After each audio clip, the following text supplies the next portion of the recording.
Is far-right nationalism a new global movement? Is the rise of right-wing populism the answer to the world's problems? Or is it a disruptive force that is threatening the international order?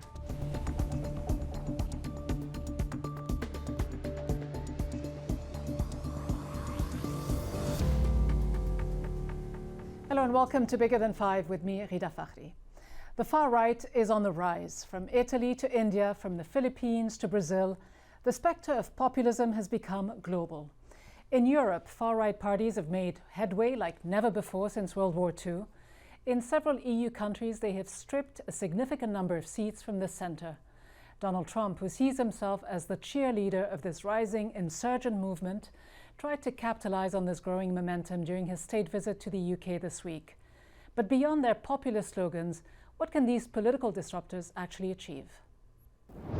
From this day forward, it's going to be only America first. America first.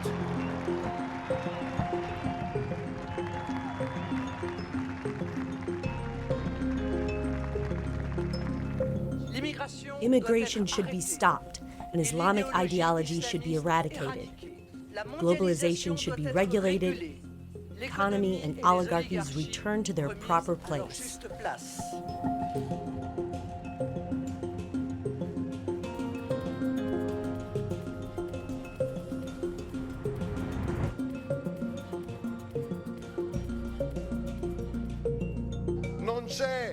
There are no far right here, but the politics of good sense. The extremists are those who have governed Europe for the past 20 years in the name of precariousness and poverty.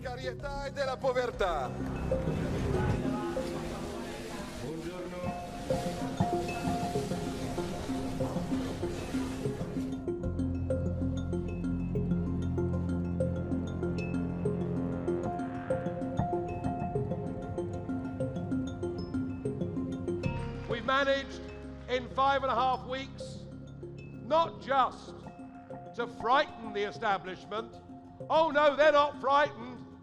They're absolutely terrified.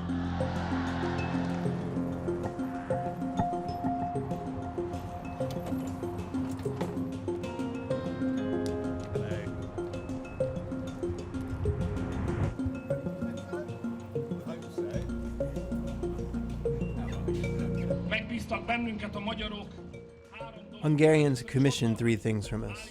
In the first place, they've entrusted us to stop migrants across all of Europe. They've commissioned us to defend the Europe of nations, and they've commissioned us to protect Christian culture in Europe. And you can be sure that that is what we are going to do.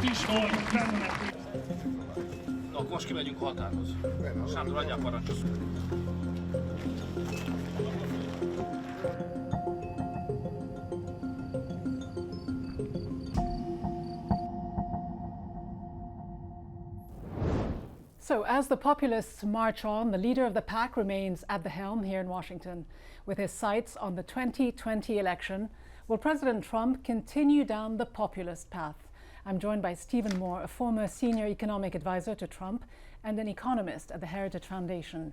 He was previously considered for a seat on the Federal Reserve Board. Stephen Moore, you believe that Donald Trump has converted the Republican Party into, quote, a populist working class party. If that really is the case, how then do you explain the fact that hundreds of lobbyists representing big business and major corporations work in the administration? Well, look, there's lobbyists all over Washington, D.C., but I do think that Donald Trump has been a president who has really taken a lot of positions that are populist, that on immigration, on trade, on cutting taxes. You know, if you look at the way he won the election in 2016, he won a lot of these kind of middle-class voters and middle America. And by the way, having worked for the campaign, I think a lot of Americans were disgusted with both the Republican and Democratic Party.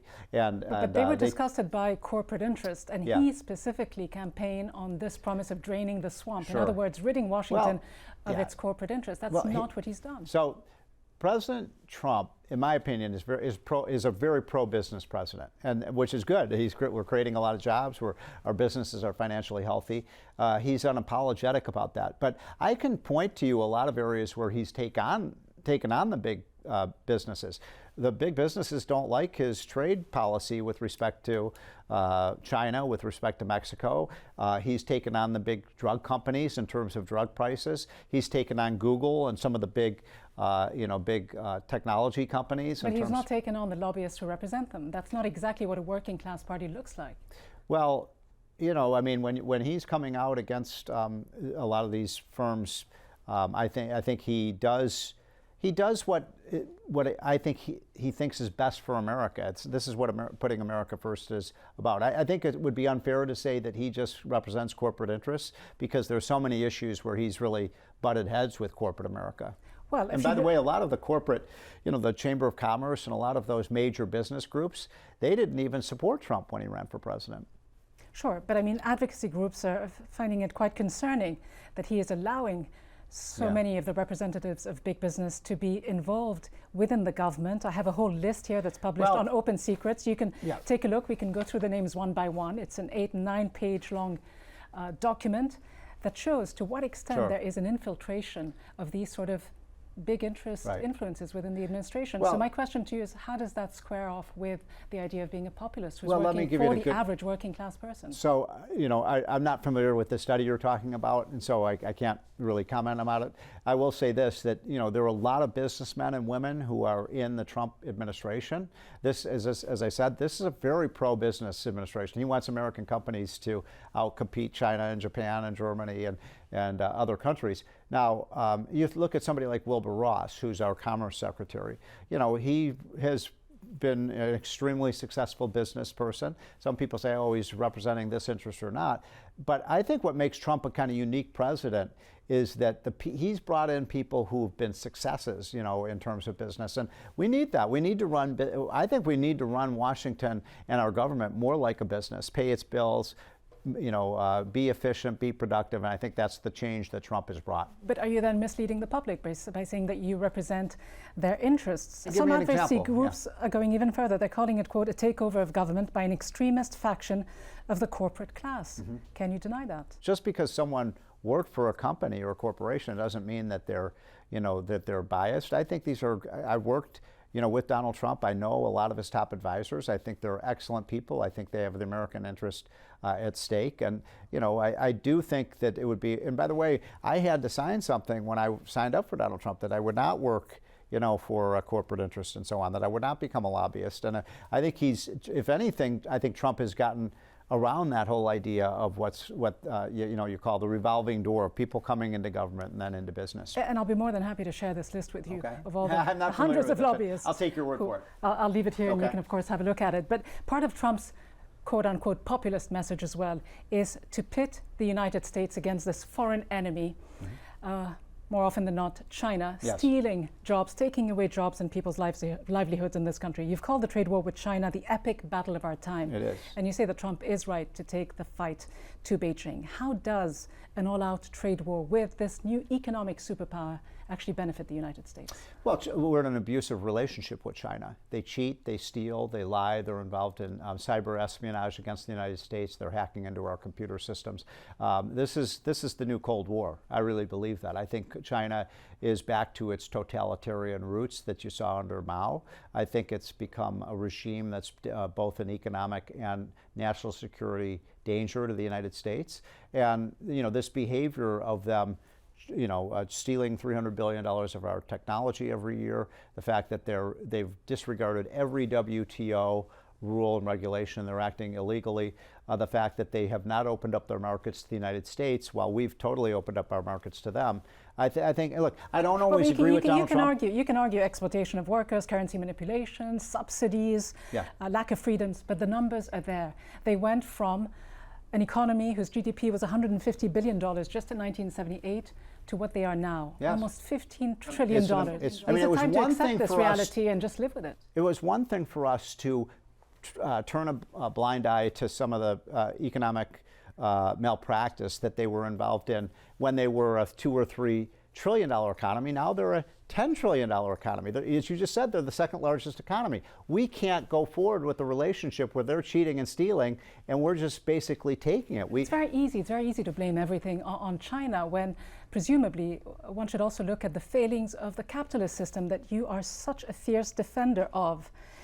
It has not fulfilled the promises it once said it would live up to. In fact, it has left all of these working class people that the Trump administration purports to defend on the sidelines, on the margins. This is the working class president. You know, there was a report in the Wall Street Journal that the biggest wage gains have been for lower and middle income people. I mean, I just think it's been a phenomenal success for working class Americans. I mean, and I think it's a beautiful picture we've got right now. Now, look, I agree with you on the China trade thing.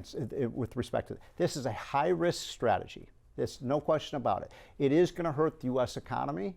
But I think at the end of the day, Donald Trump is going to win. I think we're going to get a trade agreement with China that will actually mean freer trade between both of our countries, which would be fantastic. And do you expect Donald Trump to get reelected on the basis of what the populist policies that he's adopted so far? I think there's a very high likelihood Donald Trump is going to be elected president in 2020. Stephen Moore, thank you very much. Thank you.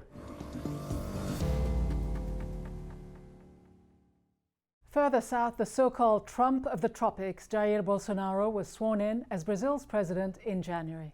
The former army captain ran on easing gun laws and promised to stamp out crime. In the first 4 months of his presidency, 558 people were killed by police in Rio de Janeiro alone. That's nearly 5 killings per day, according to the government's own data. And while thousands gathered on the streets of Rio last week in support of Bolsonaro, we went to Sao Paulo to hear how Brazilians there view their populist president. A gente fica muito vulnerável, né? A gente trabalha no balcão um dia de manhã, 5h30 da manhã, fui abordado aqui por 2 elementos, onde o cara me empurrou um revólver, me colocou no peito, me levou lá dentro. Ele o tempo todo tremendo, com a arma engatilhada. Então eu já fui assaltado aqui, sim. E não só aqui, na rua também. Com esses 2 assaltos que eu tive, o que eu mais torço hoje é para que a justiça funcione em pleno vapor. E que o bandido seja colocado onde tem que ficar. O Brasil precisa de uma pessoa que dê uma impactuada. E o Bolsonaro, quando se candidatou, por ele ser militar, não é que eu sou a favor ao militarismo, não. Eu sou a favor das coisas certas. Acho que o Brasil hoje está sendo representado por uma grande maioria e essa é a representação que chama Bolsonaro. Então, a gente não gosta muito de fazer esse trajeto de novo porque a gente revive, né, o que aconteceu, lembra. A gente andando tudo aqui procurando ele.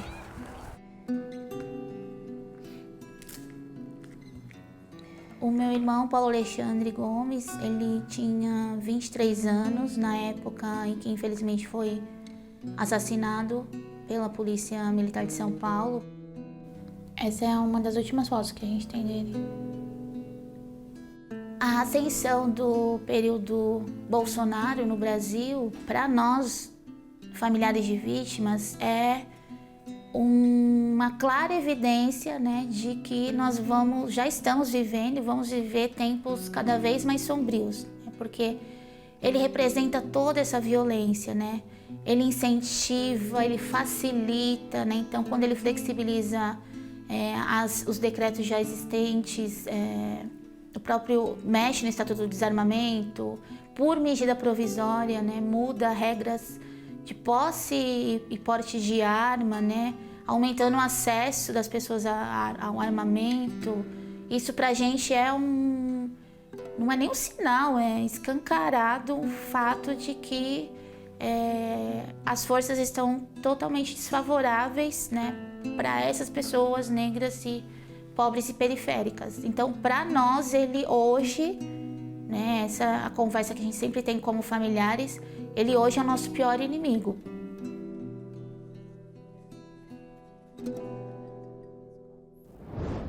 So then, is this global rise of far-right populists truly a global threat? Or are these leaders responding to the legitimate concerns of the people?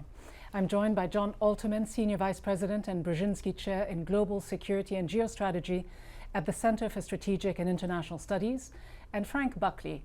He is a Foundation Professor at George Mason University's Scalia School of Law. He is also a former campaign speechwriter for President Trump.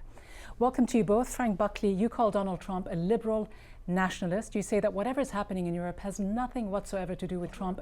Many people in Europe would actually disagree. They see a common thread between the populists on the other side of the Atlantic and here in the US. They may well do so, but I think it's important to recognize that when Americans talk about nationalism, they're talking about the country of Lincoln and Jefferson, and to the extent that you're anti-liberal, as populists may be, you're something less than an American nationalist. But you're not happy with your country. Today when we talk about far-right nationalists and populists, would you agree that there are common themes that link them all together and bind them, that they have exploited, and when I say they, the leaders in Europe, in South America, in India, in the Philippines and other countries, they've exploited what Trump also has done quite successfully.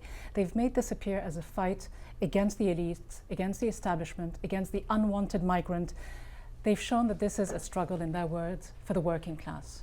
Well, indeed, there's something to that in the sense that, at least in America, the elites, the liberal elites, I might call them that in a political sense, have argued that they're the people on the side of economic mobility and equality, whereas I've argued it's exactly their policies which are keeping us immobile and unequal. So yes, there was a real economic need for a Trump presidency, but I'd really caution against trying to link that to, say, what's happening in India. Would you link this movement to John Alterman? No, I think there is. What I see populist leaders doing is saying, we, the majority, are all homogenous. We are all like each other, and there's a minority that is trying to take things from us, and we need to take the country. We, the majority, need to take it from the minority. In reality, in my view, and I don't know whether Frank agrees or not, actually, societies are made up of lots of different cross-cutting minorities where you share some things with 30%, some things with 40%, some things with 20%.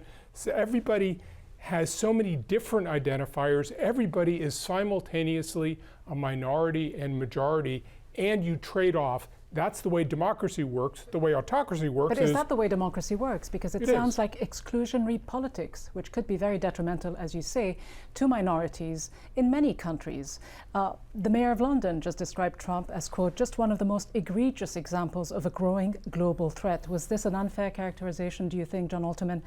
Or is he right in putting all of these different players who prey on people's fears, who scapegoat minorities in the same basket? Again, what seems to me to be the threat is saying to a group of people, you are all the majority and these people are taking away from you. In fact, we are all part of minorities, we're all part of majorities, and we give and we take, and that's how societies work. That's how politics works. And let me say something again about American nationalism and how this being a country of all the minorities you're talking about, there's something that's rather un-American about wanting to privilege one group over another. That is to say, we're the country of Johnny Cash and Aretha Franklin and Coolio and a whole bunch of people.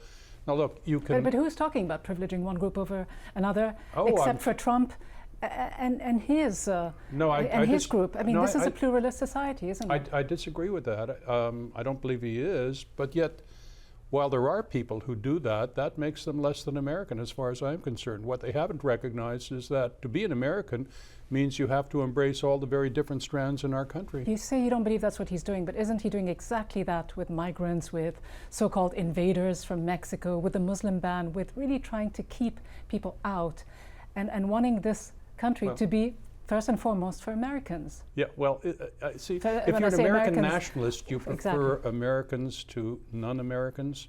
So there's nothing anti-American about saying we need borders. As for the... nobody says we shouldn't have borders. I mean, but the issue is, do you essentially deny the incredible process by which foreign populations become American? That's been the history of the United States. And what strikes me as particular to the Trump presidency, the Trump political approach, is it seems to deny that some people can cease to be a threat. It denies the greatness of America in taking these immigrant populations and turning them not only into taxpayers, but into Nobel laureates and other people to lead the country into the future. Well, I'm one of these Buckley, people you're referring to, actually. But Frank Buckley, this is not just about economics, though, is it? Because you say that it's the slow process of restoring the American dream. How exactly does this restore the American dream? No, I disagree. And in fact, the best example, the proof, is the new Republican proposals with respect to immigration, which frankly simply copy the Canadian immigration law. I don't hear anyone saying that Canada is anti-liberal or should be attacked in any particular way.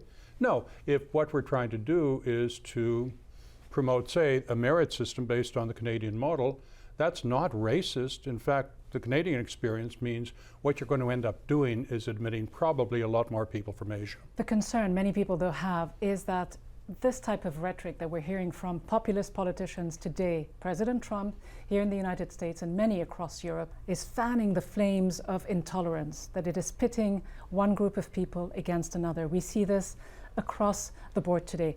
Is there a risk that many of these liberal democracies, as we call them, run the risk of becoming undermined, that their values become undermined? Yeah, it feels to me that there's a coarsening of politics, that part of politics is assuming that if you lose once, you can win the next time. And it seems to me that baked in to the populist idea is a sense that there are people who have rigged the system and we have to take it back and never lose again.